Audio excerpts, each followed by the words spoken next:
Welcome to Habi's DIY. இன்னைக்கு நம்ம இந்த வீடியோவில் பார்க்க போகிறது ஒரு ஃபர்னிச்சர் மேக்கோவர் தான். இந்த பழைய கோங்கு மர சேரை நான் வீட்டிலே எப்படி ப்ரொஃபஷ்னல் ஸ்டைலில் உட் பாலிஷ் பண்ணுறேன் அப்படின்றது தான் காட்ட போகிறேன். அது மட்டும் இல்லாமல் உட் பாலிஷில் நம்ம செய்ய வேண்டிய செய்யக்கூடாத விஷயங்கள் பற்றின டிப்ஸும் இந்த வீடியோவில் இருக்குது. அதுக்கு முன்னாடி ஃபஸ்ட் டைம் நீங்கள் என் சேனலை பார்க்குறீங்கன்னா இது மாதிரி நிறைய DIY மேக்கோவர் ஐடியாஸ்க்கு என்னோடய சேனலை சப்ஸ்கிரைப் பண்ணுங்கள். முதல்ல என்ன பண்ண போகிறோன்னா, இந்த சேர் மேலே இருக்க ஏற்கனவே அடிச்சிருந்த பெயிண்ட் அது அழுக்கு எல்லாத்தையும் நம்ம ஃபுல்லாக தேய்ச்சி க்ளீன் பண்ணி எடுக்கணும். அதுக்கு சாண்ட் பேப்பர் யூஸ் பண்ணுறேன். அதோட சைஸ் 80. இந்த ஸ்டெப் ரொம்ப முக்கியமான ஸ்டெப். இதில் நம்ம எந்த அளவுக்கு நம்ம ஹார்ட் ஒர்க் போடுறோமோ அதை பொறுத்து தான் நம்மளோட ஃபினிஷிங் நல்லா வரும். நம்ம எந்த அளவுக்கு தேய்ச்சி எடுக்கணும்னா அதோட நேச்சுரல் வுட் நம்மளுக்கு ஃபுல்லாக வெளியில் தெரியணும். அது மேலே அழுக்கோ எந்த பெயிண்ட்டும் இல்லாமல் ஃபுல்லாக கிளியராக தெரியணும். இப்போ நான் தேய்ச்ச இடத்துல காமிக்கும் போது உங்களுக்கு வித்தியாசம் தெரியும். இந்த பக்கம் பெயிண்ட் இருக்குது, இது தேய்ச்சி எடுத்துருக்கோம். இந்த அளவுக்கு நம்மளுக்கு ஒர்க் இருக்கணும், கிளியராக இருக்கணும்.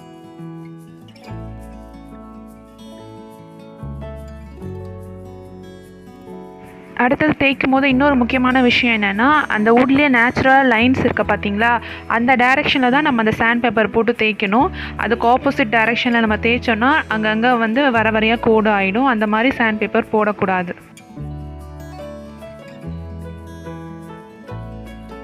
இந்த மொத்த சேரையும் நான் மட்டும் தனியாக தேய்ச்சி எடுக்கலை.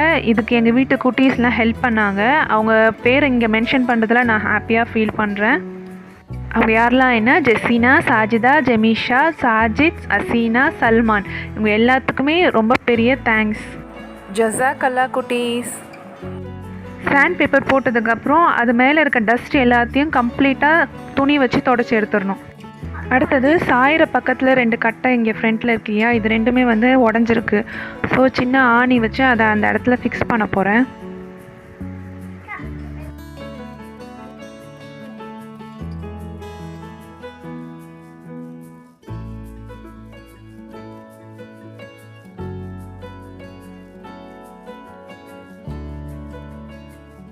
சேரோட காலில் 4 பக்கமும் புஷ் அட்டாச் பண்ண போகிறேன். புஷ்ஷுக்குடைய ஆணி ஸ்க்ரூ டைப்பில் இருக்குது. ஸோ நார்மல் ஆணியை வச்சு ஒரு ஹோல் அந்த இடத்துல போட்டுட்டு அதுக்கப்புறம் அந்த புஷ் அந்த இடத்துல அந்த ஸ்க்ரூ ஆணியை வச்சு டைட் பண்ணி விட்டுடணும். நான் இந்த சேர் யாருக்காக ரெடி பண்ணிகிட்ருக்கேன்னா, என் லைஃப்லேயே ரொம்ப முக்கியமான பர்சனுக்காக.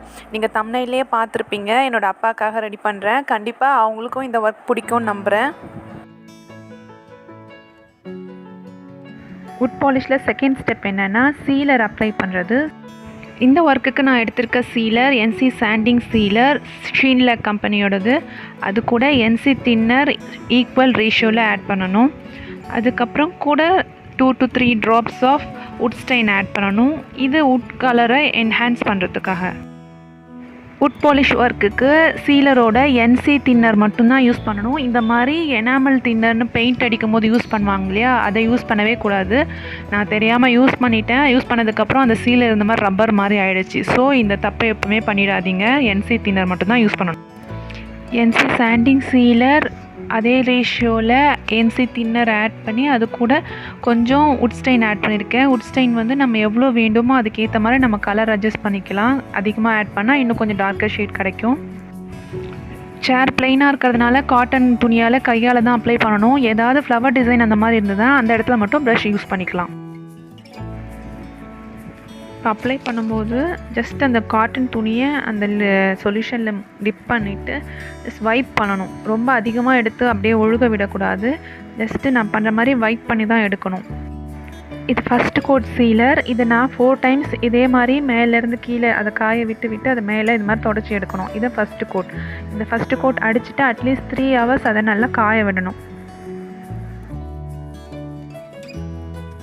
சீலரோட வேலை என்னென்னா, அந்த வுட்டோட ஷைனை ஃபிக்ஸ் பண்ணி வைக்கிறதுக்காக யூஸ் பண்ணுறோம். வெறும் பாலிஷ் மட்டும் போட்டோன்னா நாள் ஆக ஆக அந்த பாலிஷ் போயிடும். அதுவே சீலர் அப்ளை பண்ணிவிட்டு பாலிஷ் போடும்போது அதோட ஷைன் எப்போவுமே ஃபிக்ஸ் ஆகியிருக்கும். கைக்கு கண்டிப்பாக க்ளவுஸ் போட்டுக்கோங்க. நான் க்ளவுஸ் போட்டு யூஸ் பண்ணேன், எனக்கு கம்ஃபர்டபுளாக இல்லை. ஸோ நான் அதை ரிமூவ் பண்ணிவிட்டேன். உங்கள் ஸ்கின் சென்சிட்டிவாக இருந்ததுன்னா கண்டிப்பாக க்ளவுஸ் யூஸ் பண்ணுங்கள். ஸோ ஃபஸ்ட் கோட் சீலர் போட்டாச்சு. இது நல்லா காஞ்சிடுச்சு. அட்லீஸ்ட் 3 hours காய விடணும். ஃபஸ்ட் கோட் சீலர் போட்டு நல்லா காஞ்சதுக்கப்புறம் 220 சைஸ் சாண்ட் பேப்பரால் நம்ம அந்த சேரை நல்லா தேய்ச்சி எடுக்கணும் திரும்பவும்.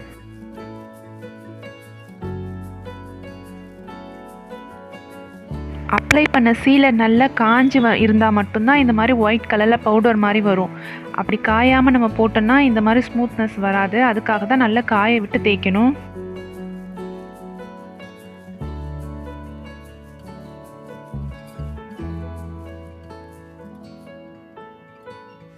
சாண்ட் பேப்பர் போட்டு எடுத்ததுக்கப்புறம் அந்த டஸ்ட்டு ஃபுல்லாக துணியை வச்சு சுத்தமாக தொடச்சி எடுத்துடணும்.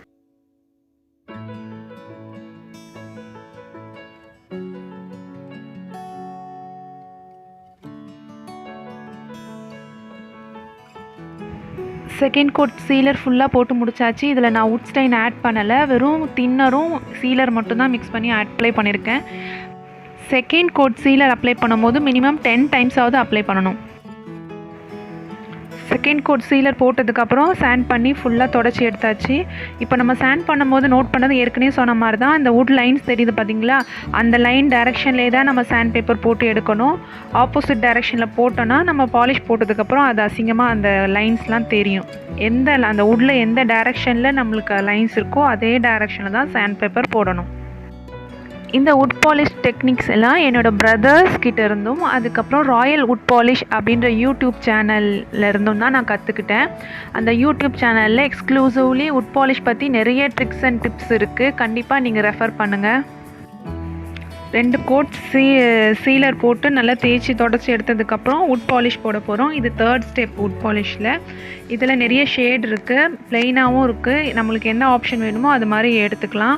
இதில் நான் கோல்டன் ஷேடில் தான் வுட் பாலிஷ் செலக்ட் பண்ணியிருக்கேன். நல்லா மிக்ஸ் பண்ணி எடுத்துக்கலாம். இதை நம்ம ப்ளெயினாக தான் அப்படியே தேய்க்கணும். இது கூட நம்ம வேறு எந்த இதுவுமே மிக்ஸ் பண்ணக்கூடாது. பாட்டில் இருக்கிறத டைரெக்டாக நம்ம மிக்ஸ் பண்ண போகிறோம். இதையும் காட்டன் துணி வச்சு தான் அப்ளை பண்ணணும். இதுவும் துணியில் டிப் பண்ணிவிட்டு ஜஸ்ட் தொடச்சி தான் எடுக்கணும். அது அப்படியே ஒழுக விடக்கூடாது. நான் இப்போ பண்ணுற மாதிரி தொடச்சி எடுத்தால் மட்டும்தான் உங்களுக்கு அந்த ஃபினிஷிங் நல்லாயிருக்கும், ஸ்மூத்தாக இருக்கும் பார்க்குறதுக்கு. வுட் பாலிஷ் அப்ளை பண்ணும் போதும் ரொம்ப பொறுமை தேவை. மினிமம் 10 டைம்ஸ்லேருந்து 50 டைம்ஸ் வரையும் நம்ம அப்ளை பண்ணலாம். எந்த அளவுக்கு உங்களுக்கு பாலிஷ் லுக் வேணுமோ அந்த அளவுக்கு நீங்கள் இன்க்ரீஸ் பண்ணிக்கலாம். ஒரு டைம் நீங்கள் ஃபுல்லாக பாலிஷ் பண்ணி முடிச்சதுக்கப்புறம் அதை கம்ப்ளீட்டாக காய விடுங்க. நல்லா காஞ்சதுக்கப்புறம் தான் நம்ம செகண்ட் டைம் அது மேலே அப்ளை பண்ணணும். இல்லைனா அதை ஒரு மாதிரி ஷேகியான லுக் கொடுக்கும், அது பார்க்க நல்லா இருக்காது. ஸோ பொறுமையாக ஒவ்வொரு டைம் அப்ளை பண்ணிவிட்டு ஃபுல்லாக காயறதுக்கு டைம் விடுங்க.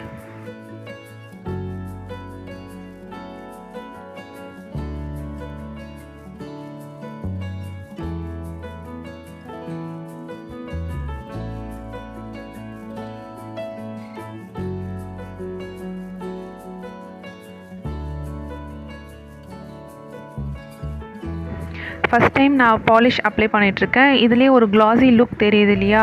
ஃபஸ்ட்டு நம்ம நல்லா தேய்ச்சி சாண்ட் பேப்பர் போட்டு தேய்ச்சி எடுக்கிறது, அதுக்கப்புறம் சாண்டிங் சீலர் போட்டு அப்ளை பண்ணி அதை தேய்க்கிறது, அந்த ஸ்டெப்லாம் நம்ம ஒழுங்காக பண்ணோன்னா இந்த க்ளாஸி லுக் வந்து ரொம்ப நாள் அப்படியே இருக்கும். ஸோ அந்த ஸ்டெப்லாம் கரெக்டாக பண்ணால் மட்டும்தான் இந்த பாலிஷ் வந்து கம்ப்ளீட் ஆகும்.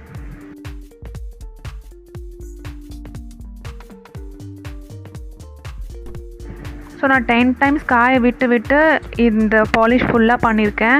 இப்போ ஃபஸ்ட்டு இருந்ததுக்கும் இப்போ இருக்க சேரோட லுக்கும் உங்களுக்கு வித்தியாசம் தெரியும். இந்த ஒர்க்கில் அடுத்த பார்ட் போகிறதுக்கு முன்னாடி ஓவராலாக இது வரைக்கும் என்ன பண்ணோம் அப்படின்றத ஒரு சின்ன சார்ட் மூலமாக உங்களுக்கு சொல்கிறேன். சேரை சாண்ட் பேப்பர் வச்சு நல்லா தேய்ச்சி எடுத்துடணும். Step 2 sanding sealer thinner wood stain காம்பினேஷனை மினிமம் 4 டைம்ஸ் அப்ளை பண்ணணும். 3 மணி நேரம் கழித்து சாண்ட் பேப்பர் வச்சு திரும்ப தேய்ச்சி எடுத்துகிட்டு second coat sanding sealer thinner apply பண்ணணும். 7 மணி நேரத்துக்கு அப்புறம் திரும்ப சாண்ட் பேப்பர் வச்சு தேய்ச்சி எடுத்துகிட்டு 3rd step would polish apply பண்ணணும். சேரில் சாயிற பக்கத்துக்கு துணி கொடுக்கணும். அதுக்கு பதிலாக நான் ஜீன்ஸ் கிளாத் யூஸ் பண்ணுறேன். பழைய ஜீன்ஸ் எடுத்து வச்சுருக்கேன். அதில் இருக்க லென்த்தான பார்ட் மட்டும் கட் பண்ணி எடுத்துக்கிறேன். அது எல்லாத்தையும் ஒன்றா சேர்த்து தைச்சி 5 சென்டிமீட்டர் அகலத்துக்கு பெல்ட் மாதிரி ரெடி பண்ண போகிறேன்.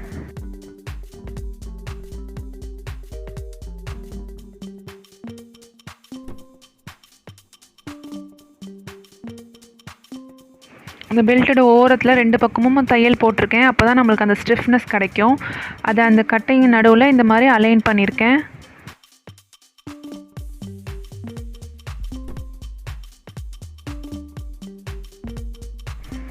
ஃபஸ்ட்டு மேல் பக்கம் எல்லாம் ஃபுல்லாக தைச்சிட்டு அதுக்கப்புறம் சைடில் இருக்கிறத தைக்க ஆரம்பித்தேன். ஃபுல்லாக கையால் தான் தைச்சி எடுத்திருக்கேன். பேக் சைடு நான் காமிக்கிறேன் இப்போது.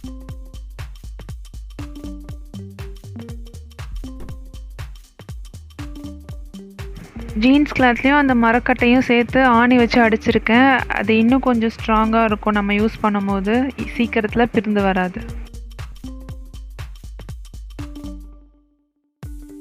அவ்வளோதாங்க, இன்றைக்கி ஃபர்னிச்சர் மேக் ஓவர் முடிஞ்சிருச்சு. இப்போது இதோட பிஃபோர் ஆஃப்டர் லுக் பார்க்கலாம்.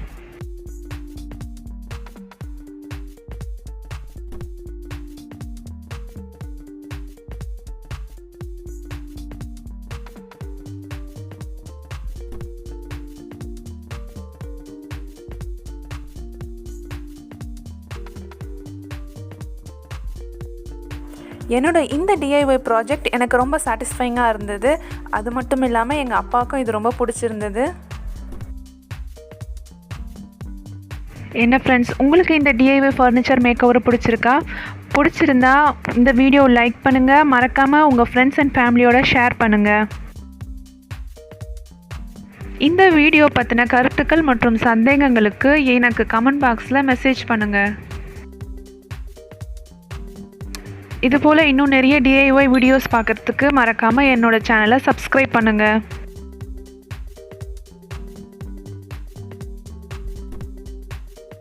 Thank you for watching.